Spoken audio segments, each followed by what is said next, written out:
ব্যক্তিগতভাবে অনেকেই জ্বলে উঠলেও দল হিসেবে ভালো খেলতে না পারায় বিশ্বকাপে অনেকগুলো ম্যাচ হাতছাড়া হয়েছে জানিয়েছেন বাংলাদেশ নারী ক্রিকেট দলের অধিনায়ক নিগার সুলতানা জ্যোতি। বিশ্ব আসরে খেলে দেশে ফিরে এ কথা তিনি জানান। সকালে নারী দলকে বহনকারী বিমানটি হজরত শাহজালাল বিমানবন্দরে অবতরণ করে পাকিস্তানকে হারিয়ে দুর্দান্ত শুরুর পরই পথ হারায় জ্যোতির দল। একাধিক ম্যাচে জয়ের কাছাকাছি গিয়েও হেরেছে সরওয়ার ইমরানের তত্ত্বাবধানে থাকা দলটি। ফলে গ্রুপ পর্ব থেকেই বিদায় নেয় বাংলাদেশ ভারত ম্যাচটি বৃষ্টিতে ভেসে যায়। 3 পয়েন্ট নিয়ে টেবিলের 7 থেকে আসর শেষ করে টিম বাংলাদেশ।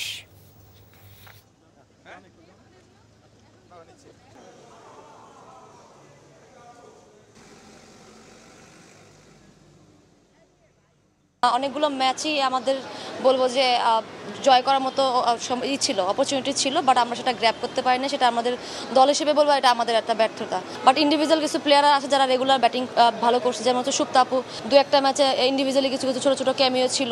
এইগুলো যদি আমরা আসলে দল হিসেবে যদি আমরা কনসিস্টেন্ট হতে পারি তখন বড় ম্যাচগুলো আসলে গ্র্যাব করা পসিবল হবে।